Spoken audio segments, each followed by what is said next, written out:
Rhodri.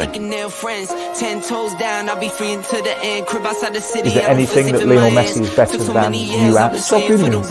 I respect your opinions. Maybe in your opinion Messi is better than me, but in my mind I'm better than him. I do it again. Add it up, bankroll, euro, peso, add it up. I'm just doing me, everything is on me. Oh, you matter what? Add it up, bankroll, euro, peso, add it up. I'm just doing me, everything is on me. Oh, you matter what?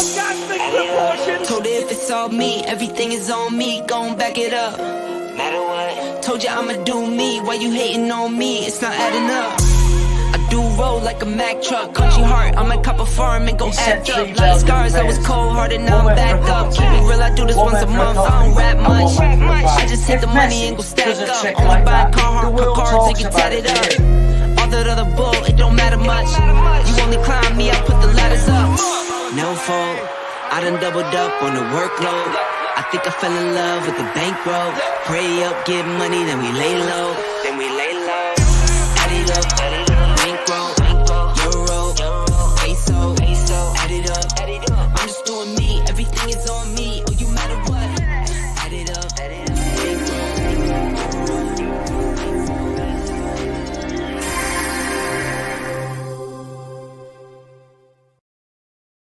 Yes, guys, I'm Si. Welcome to Ace Podcast Nation, the home of Rhodri gigs on football. We are here for the fastest 30 minutes of talking football you've ever seen.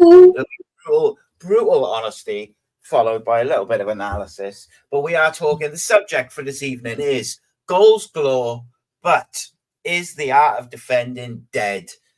Talking us through it, giving us his opinions, is none other than former Bangor City, Aberystwyth Town, Mosley, FC United, Salford City, and a host we need to sort that. It seems long that statue. You need to get the 9-inch version on now. But that's the 12 inch. Yeah, I think it's time for a new. I do like that song though. New intro. It is. Yeah, I'm good, mate. Good, mate. You? Yeah, I'm good. Very good. Very, very, very good. Always good, mate. Just this is my third podcast in a row this evening. Yeah, love talking football. Just been talking Cardiff City and Leeds. But I don't really want to talk about Cardiff anymore, mate. It's just depressing. The managers. I need Cardiff to win, really, because I've got a couple of Leeds fans at work, so it'd be very, very good if you get a result there. Very, very good for me. I think, look, it can't get any worse for Cardiff. The manager has come out fighting today, I guess, but I'm not sure he's fighting the right people, but that's another story. But most importantly, on Saturday is the tribute to Sol Bamba. There's lots going on, including a big, huge flag being unveiled, which was paid for by the fans, raised over £5,000, and as well as a minute's applause in the 14th minute, I believe. And please, if you're a Cardiff City fan, get to your seat 15 minutes before kick-off to take part in all the different tributes. There's further information going across the screen now. But it's going to be an emotional day, mate. And I think Cardiff need to play to the fact in terms of the football that it's going to be a full house. The fans are going to be passionate. They're going to be behind the team, and Cardiff need to start fast. They owe the players. Forget the manager and whatever he's doing and whether he's under pressure. Is he going to get sacked? Is he not? Whatever. The players owe the fans a performance, because the fans travel up and down the country, spend a fortune of their money. They don't earn the amount of money that those players earn, and it hasn't been good enough. So hopefully they'll put in a performance for the fans, mate. I think you've been a bit harsh. Not been getting battered, have they? Not 1-0, It's shocking. Last week was a disgrace, mate. It was shocking. No fight, no desire, no effort. What you want? Throwing punches? You want them throwing punches? No fight. I want them to look like they want to be there. All right, okay. But no, you're all chirpy now, aren't you? Because Man United have remembered how to score goals. But mate, there's been some goals. I'm getting excited. Barnsley, mate. They'd probably give Cardiff a good game, so it's nothing to write home about. But you say that though, mate. Historically, United have struggled against those types of teams. You know, It was 4-0 to MK Dons with a full strength side. So that was away from home. This was at home, strong side. Yeah, so strong side. You had Casemiro, Ugarte, wanted to impress, did very well, and then the back four solid. And then the front three were probably hitting most Premier League front threes easily. So, yeah, good run out. Great for confidence. Always good scoring goals, no matter who it is. Full house, Old Trafford. No, we're not playing City where it's not half full. We're at Man United, so it was full. And good result, good game. So, yeah, good game all round. Good for confidence. Couple of players got a brace. Did a couple of players get a brace? Did they? Did they actually get two? Yeah, Ericsson, Garnacho, and Garnacho got two, didn't they? Rashford got one. And but I got to say, mate, Rashford got two, didn't he? Yeah, there you go then. Yeah, Rashford got two. Yeah. What I was going to say is, Anthony scored a penalty, didn't he? Yeah. What I will say is, I thought against Southampton, apart from the first 20 minutes. And I think actually all season, I think United have been a bit unlucky at points in certain games. And I thought against Southampton for the last hour or so, and against Barnsley, I think you can see what he's trying to build, and you can see what he's trying to do. And I think with Rashford having a bit of confidence and scoring goals, Garnacho's been in good form all season off the bench. Ahmad's been good. You can see it slowly starting to come together, mate. And I think, you put Ugarte in there, you put Højlund back in there, and I think suddenly you might see a bit of, I don't know, maybe something a bit better. I think, anyway, I think you can see it coming. You can see it coming, but what I'm wary of if we get an injury to a key area, then it goes out the window, and we've got injuries, and then everyone gets injuries. That's part of the season. You've got to be able to adapt. Next man up, can you fit in? That's where the squad's a little bit like, say, you got your Casemiro get injured. Who's going to play in midfield? There's the youngsters. Yeah, well, Mason Mount's injured as well. Seems to be made of what? He was back, is he? All right, sweet. So, but I mean, again, he's going to be injured in 2 weeks, when he? So it's like.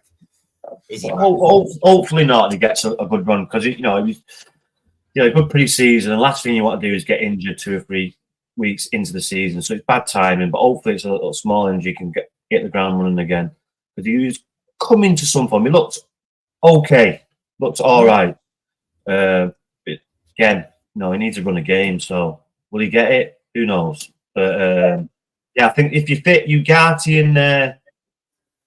Mazraoui or Galore on the right, I don't care. Either one of them. I think they're both as good as each other. I'd probably give Mazraoui the shout. I think Mazraoui's been a big difference. Yeah, he's been very good. No, he's like a Dennis Irwin. No issues. Does his job. Boom. Very good. Gives you 8 or 9 every week. If we get Shaw and Ugarte, and then obviously this Zerky, mate, I'm telling you, he's going to be a player. His 1-touch, 2-touch play is very good for a big man, and he's mobile. Once he gets his foot in the ground, and them two start, competing against each other, who's going to play, then we might have a couple of pairs of strikers. Because that Zerkin, I'd put him ahead of Ireland at the minute. If I had a choice between the both of them, I'd choose Zerkin at the minute, because he can drop deep. He gives space for the two wide kids to go in front. He never gives the ball away. He's big and strong. All he needs to do is have now a couple of goals, because he should have scored a header. He should have scored a header against Brighton. He should have scored a header against Brighton in the middle of the 6-yard box. He sent it straight to the keeper. The goal against Brighton that was called offside was unlucky. He should have scored against Southampton. 6-yard box, keeper saved it. Really, he's got to hit the roof of the net. So he's getting in them positions. So all he needs now is to add goals, and he'll be a proper player, really good player. He's very good, 1-touch, 2-touch, very, very good. And then obviously he's Dutch. Most Dutch people are. That's how I agree with what you said, though. What he has done is he's unlocked Rashford and Garnacho, the space that it gives them to run in behind. I think Ahmad's has been excellent, and I think it's given Eric Ten Hag a bit of a good problem to have, is that Rashford's hit a bit of form. Garnacho has done very well off the bench this season, but I wouldn't drop Ahmad. So it's like, where do you fit him in? Do you put Rashford through the middle? But it was interesting on Wednesday, just very quickly. They were very fluid, the front three. Anthony, Rashford, and Garnacho were very fluid. Sometimes Anthony was the one in the middle and Rashford was on the left. You know, it was really Garnacho who was the only one who stayed wide, but even he was left, right. But it was kind of interesting how fluid they were, because I thought last year they were quite structured when they up front. Like, it was the movement was lacking. Well, Højlund's still young, and his hold-up play isn't the best. He's better at going the other way. He'll get better. He'll get better, I'm sure, with experience and with age. That's why I'd probably prefer Zerke at the minute. But if you're playing a team who play a different kind of style and you want someone who's in behind, and then Højlund's your man. So there's different options. So which is good when he comes back, and that's all you need. You just want everyone fit, everyone. But I know it's very, very rare, but you need your big players. And don't know what's happened to Luke Shaw. What is happening? Because he was all right at the end of the Euros, goes on holiday and comes back. Must have gone on one of them all-inclusives. So, yeah, it's, but you know, I'm not getting too excited. We're still way off. We've still got battered 3-0 last week off Liverpool at home. So, we're still a bit off, but it's that's going to be a tough one. It's have to be a tough one. Crystal Palace away, 5:30. You know, someone was telling me on X or Twitter, whatever you call it, a couple of weeks ago that United aren't a big draw anymore. Yet they've been on live every week since the start of the season. But no, still not a big draw. No one cares about them. But as I said to you after that Liverpool game, mate, it was 3-0 Liverpool, but it could have easily been 3-3. Like, Xerxes had 2 chances, which he absolutely should have scored. They had another couple of chances, which they didn't take. And I just think, it was 3-0, but it wasn't like the 7-0 a couple of seasons ago. You know, what seems to happen with this team, when they lose one, they might lose 2 or 3 in about 5 or 6 minutes. Now, that's an issue. That was happening last year. And if it again sneaks into this year, that's an issue. Because, you need once you concede, you don't want to be conceding 2 or 3 because then you're out of the game. So, yeah, it's but your guy looks promising. Lots of energy, very good on the ball, very good at pressing, very good interceptions, can defend, can also go forward and do a 50-yard, 60-yard ball, but also can play it short with very good pace on the short passes. So, South American, he can play. So, what's the longest penalty shootout that you've ever watched? Like, when you're watching a game? I think didn't United go? I think United quite long, wasn't it? When the keepers missed. Yeah, I think that was the recent one because I think De Gea missed, didn't he? Yeah, De Gea was the one who missed. Because I was watching a penalty shootout from Preston versus Fulham in the week in the EFL Cup. 16-15. All the way back round. It's the first time I've ever seen it go. So the keepers took it, and then it went back to the person who took the first penalty. It's the first time I've ever seen that. That was quite mad. Well, really, that's how it should be. We're all professional footballers, but you know, I have took a penalty before, and not. I have took a penalty in a penalty shootout, and it's nerve-wracking. It is nerve-wracking. I was in a final with Salford City at Oldham Athletics Ground, and I missed one early on in my career, like 19-20, and we went on to lose the game. It was 0-0 at the time. I was the penalty taker, took it, got saved, and got beat 2-1. I never missed a penalty again after that, because it just made me. I'm never going through that again. Still think about it now, and it was like, 30 years ago, less. But that made me concentrate. And if I concentrated and focused, it's all about focus.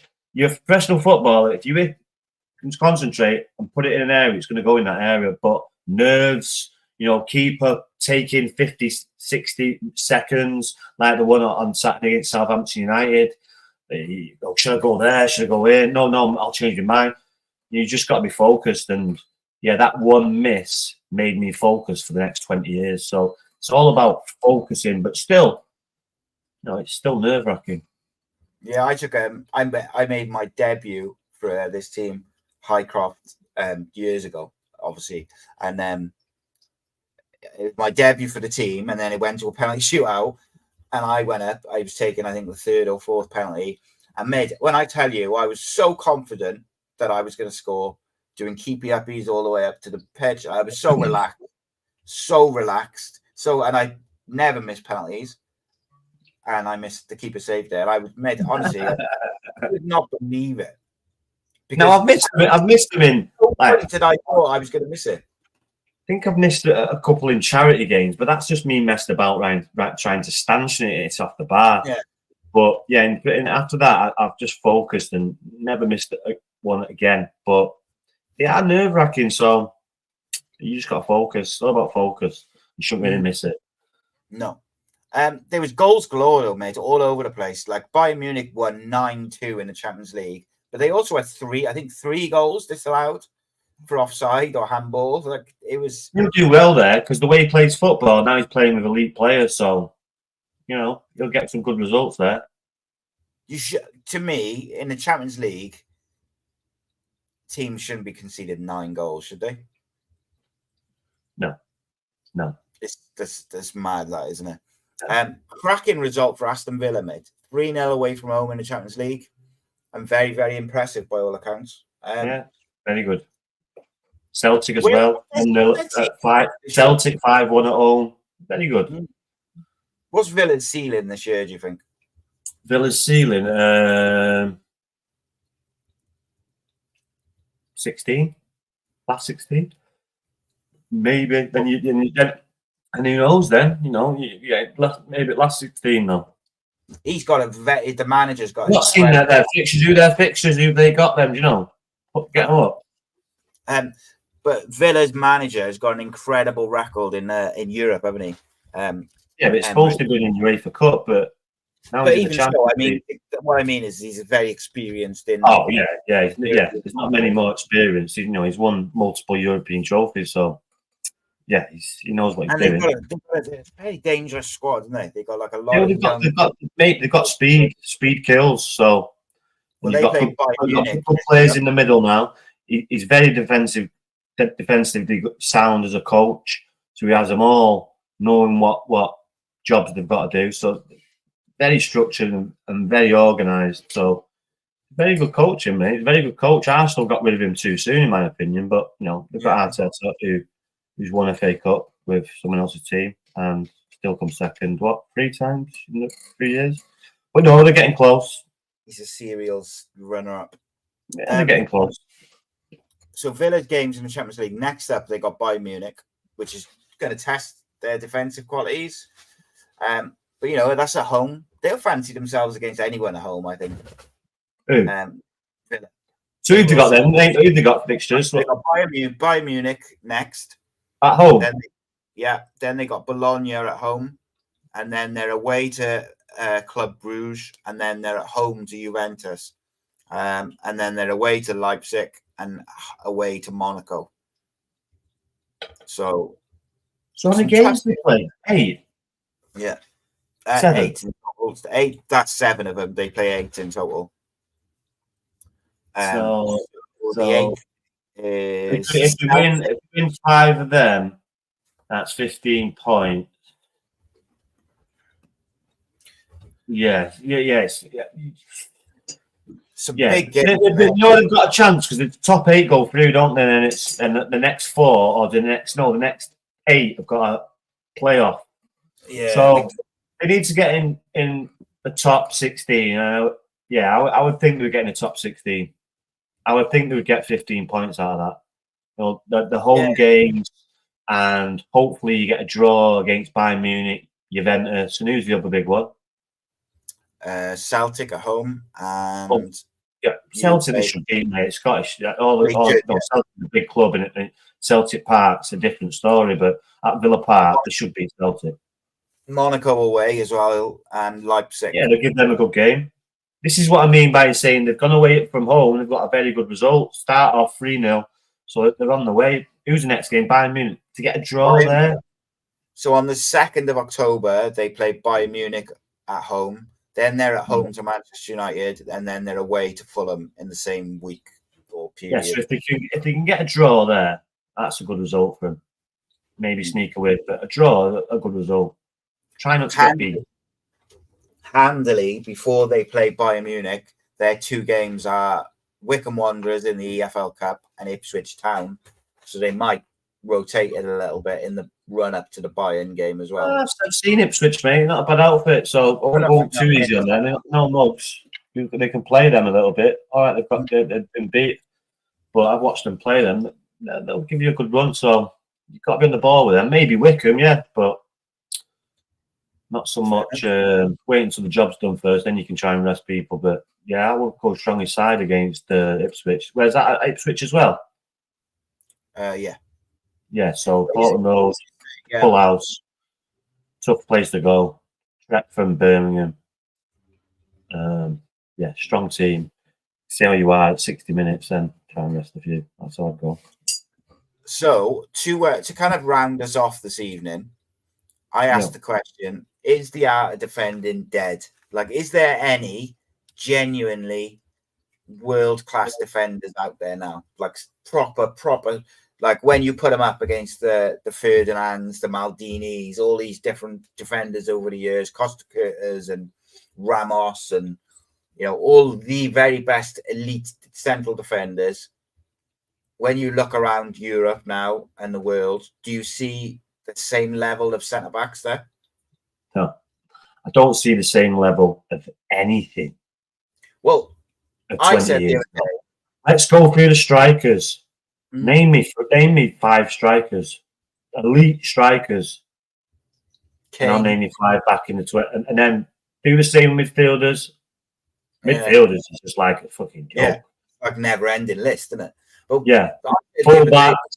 Come on, Maldini, Ashley Cole. There's 2. Zanetti, who played for Inter Milan, an Argentinian. What a player he was. Come on. And they're supposed to be attacking midfielders. The game's attacking now, and they're better attacking midfielders than probably the best ones now. Mind you, Trent's not bad, but there's not many. But they are defending. It's just the game's changed. The game's changed so much. Roberto Carlos, so good going forward, but so good defensively. So it's like he was quick. Oh, he's very quick. His pace sometimes got him back in it. If you look at the fullbacks now, they're either good at going forward or good defensively. There's not many which are genuinely elite at both. Like Kyle Walker, he's defensively he's really, really good, but going forward, nah. He makes a lot of mistakes, but his speed gets him out of it, doesn't he? Yeah, mate. A very good back in the day, a winger would tear him a new one. You can't get in a race with him. You've got to get him squared up in the last third and inside out. Get him moving, and then it's over for him. But there's no one really at that elite level, like a Ronaldinho, even our kid, Ronaldinho, our kid, a Robin. These people elite. He said, he's looked after. He looked after Mbappe. He's looked after Vinicius Junior. These aren't on the level I've just said. They're just not. I mean, as in, and pace-wise, they're scary. But as in trickery and skills, no. So I said the other day that even a David Ginola, ripping a new one. Street footballer, mate. All those players you just said, like your Rooney's as well, and people Messi's, Mark Overmars, come on, Maradonas and people like that. But is it because players are just overcoached now from a young age? Everything is just pass. any individuality, any bit of flair or something. It's numerous of things, isn't it? You know, numerous of things. There was a lot of street ball. Footballers, you can't play football on the streets. There's too many cars on the flipping street.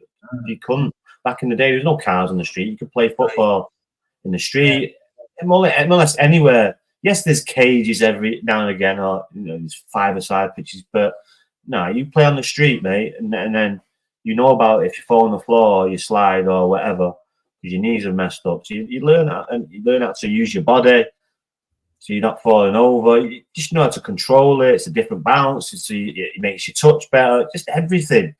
And now it's all flat. They're perfect. They're all athletes. Can you do this? Can you do this on the bleep test? Can you do these 400 meters in this certain time? So, is it too stat based? Pardon? Is everything just too stat based? Possibly. It's always going to go that way. It's like we have to. It gets me annoying when follow Americans. That's all they worry about, stats. Just enjoy the game. But yeah, it's good though. But because people are talking about it. How many football shows are there? How many look? We're talking about it. We're just nobody's talking about football. But there's BT, ESPN, Sky Sports, BBC, ITV, Talk Sport. There's a lot to talk about and a lot of time. Sometimes there's a slow day, so some things get more mentioned than they should. But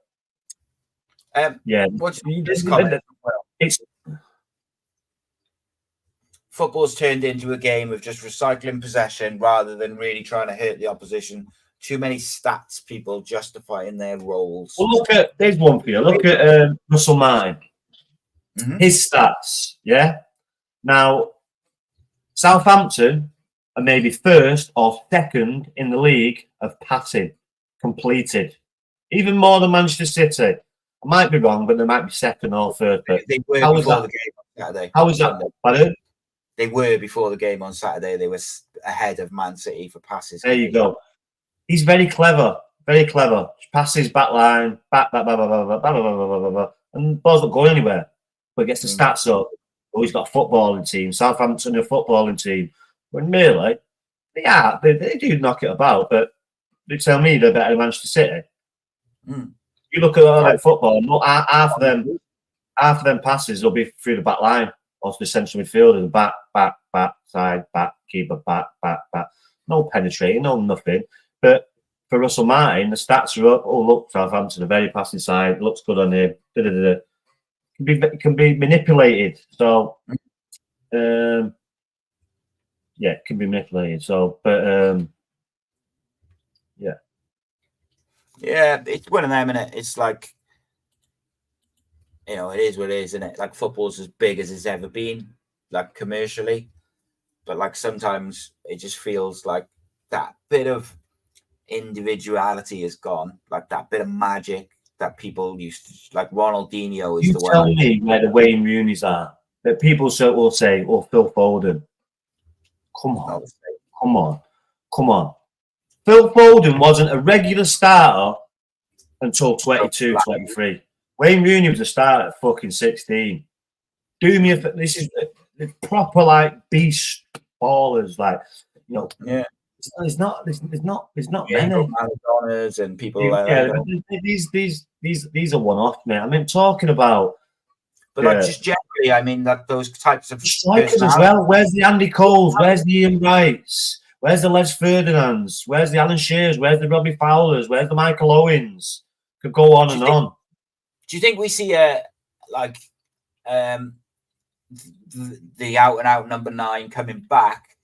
As remember a couple of weeks ago we were talking about like teams are pressing in like 4s and 5s, so eventually the teams will just start going more direct to the striker. And actually, Man City on Saturday against Brentford pressed in a 4 or 5, and Man City just went straight to Haaland, played off him, and away they went. And they did it 3-4 times. In fact, one of Haaland's goals is literally keeper's got it, long ball over the top, straight through, scores. Well, that's where Haaland will become the complete footballer when he sorts his touch out and to be able to do that because he's so big touch, boom, and quick.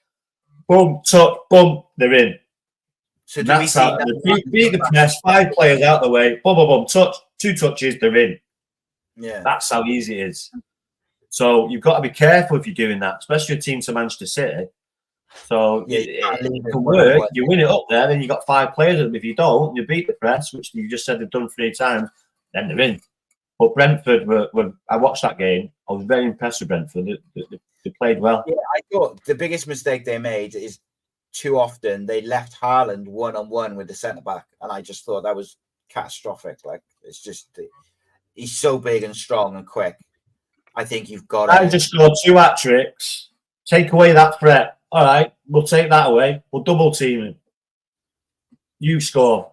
You're going to have to win. Someone else will have to win the game. I understand that, but like, because they won. You give him one-on-one and he's dinking, volley, little bit of touch, deft touch, strike. He just doesn't even have to look up. He's just a goal machine. He knows where the goal is, knows how to finish in every finish possible. Just reminds me so much of Ruud van Nistelrooy in front of goal. Yeah. Just got everything in the book. Boom, just lethal.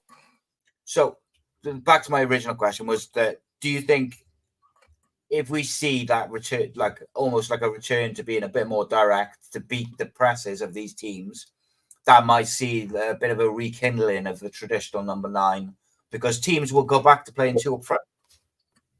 Well, you've got to be able to do both. Mate, literally got to be able to do both. Like Rashford can do one. Rashford can do one, but he can't do the other. So that's why he wants to be out there. Don't want centre halves up his ass, smacking him. Not that type of player. Wants to be out there so he can see everything. But that's not a slant on Marcus. It's just the way it is. He doesn't want to do that. He's not. But it's Zerky can do both.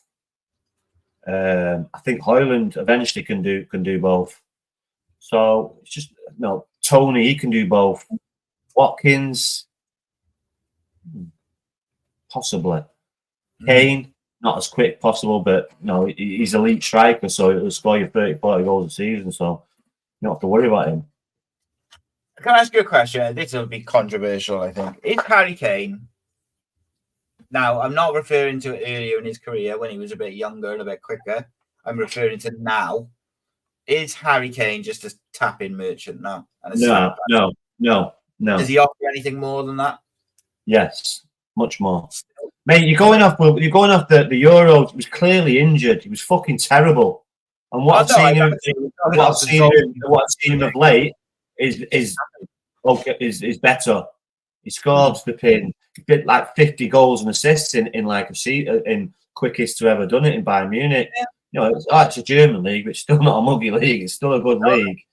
I mean, he scored a hat-trick league the other day as well. Yeah, so no, he's far from it. Plus, he'll join and play, and he looks after himself, family man. So yes, he might lose a little bit of pace, but he'll always score goals. You know when you see a goal scorer, you just know, and he's a goal scorer. The way he hits the ball. So yeah, he's. I'm asking the question, man. Just asking the question. No. Answer your question. No, he's not just a tapping merchant. Right. Super 6 predictions for the weekend, mate. Liverpool are at home to Bournemouth. I've gone 2-1 Liverpool. Liverpool at home to Bournemouth. What have you gone? 2-1 Liverpool. I'm going to go 2-0 Liverpool. Bournemouth have been pretty good, but they haven't been able to put the results. Yeah, at Anfield, after just beating at AC Milan and getting beat off Nottingham Forest. Yeah. 2-0. Spurs at home to Brentford. I've gone 3-1 to Spurs, me.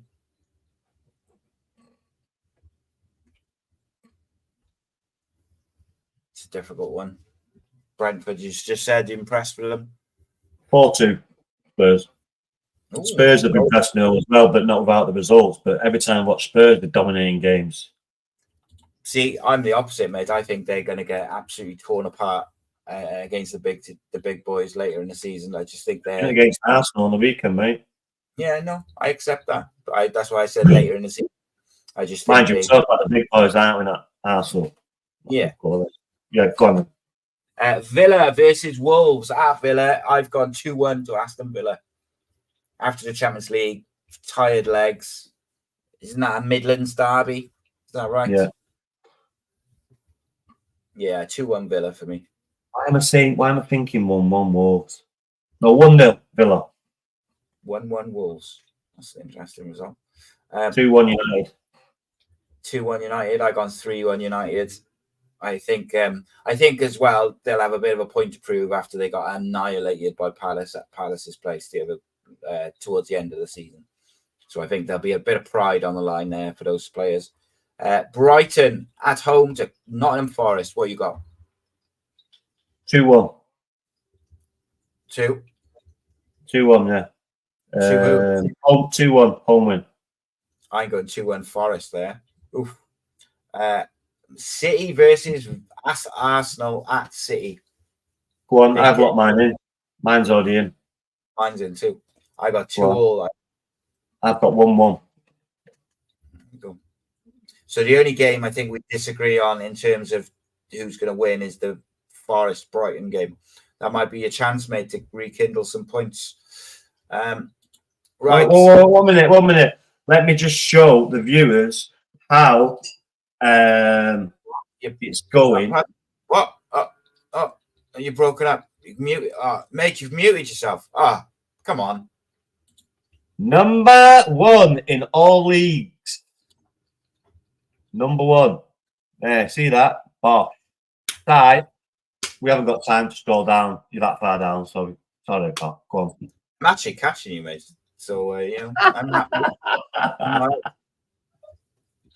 Do you want to talk about the Super 6 League? We can talk about that if you want. All I'm going to say that the knowledge is impeccable. You want to talk about the main one, do you?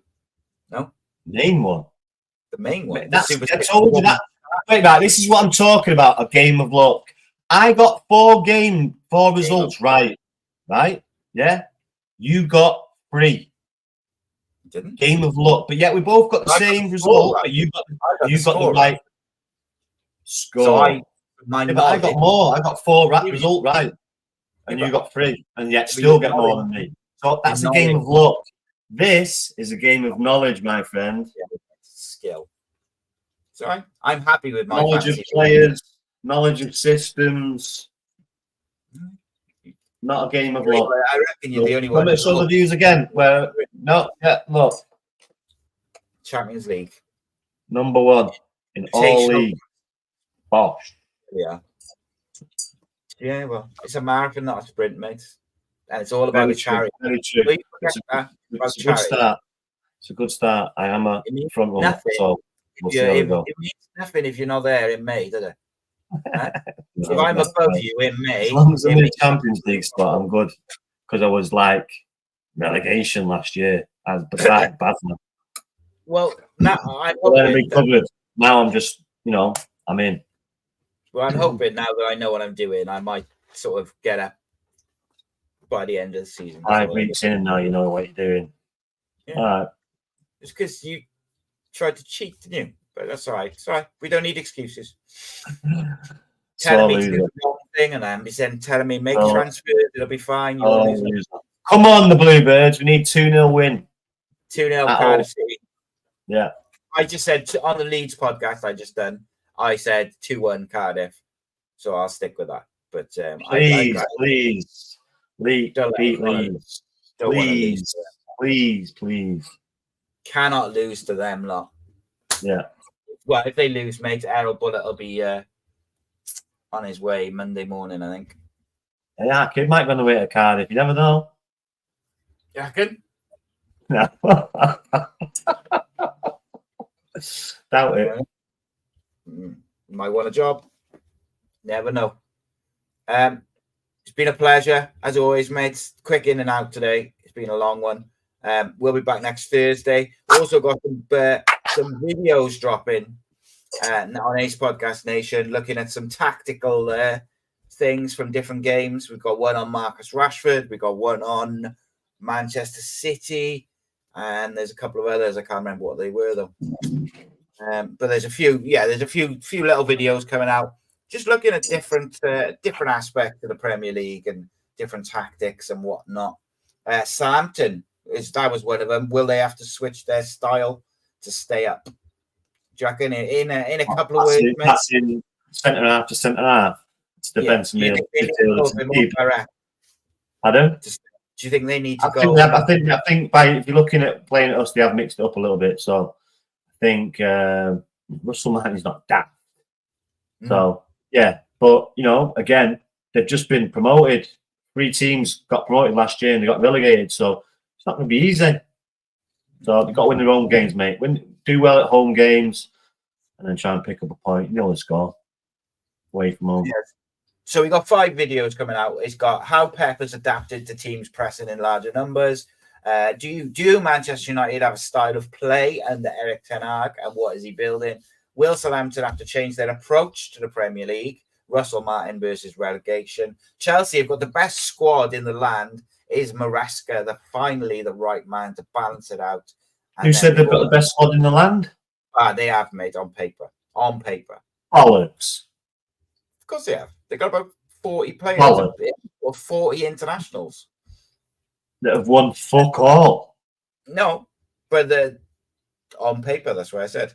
That's not on paper. They won fuck all. Yeah, I no young players, not proven. Some of them are international. And spent 230 million on midfielders that are crap. 2 of them. Yeah, I don't on paper. I don't give a shit on paper. Man City, Liverpool, Tottenham, Arsenal, United, I would take over Chelsea. Every day of the week and twice on Sunday. There you go. And then the final video is Marcus Rashford, 30-goal predator to low confidence. Is he back? And little whoa. Kill your jets. It's a good start. Get a bit of confidence, Marcus. I hope he does now. It's a wonders what confidence does for you, mate. Because if you're low confident for a footballer, it's not pleasant. It's not pleasant. Yeah. You just nothing comes off. Once a goal goes in, get a bit of confidence. You're up and running, bosh. So hopefully, you can kick on now because they were good finishes as well. The finish with his right one where he sweeps it in. That was a real good finish, and I thought that looked like somebody was confident where he beats the guy and then just poof in the corner. Didn't think about it, but yeah, we got a couple of those little videos coming, just looking at the different subjects. And me and Rhodri will be back next Thursday. And of course, don't forget if you're a Cardiff City fan or a Championship fan, Cardiff City World, 7 days a week. Make sure you subscribe. Look at him. In a bit.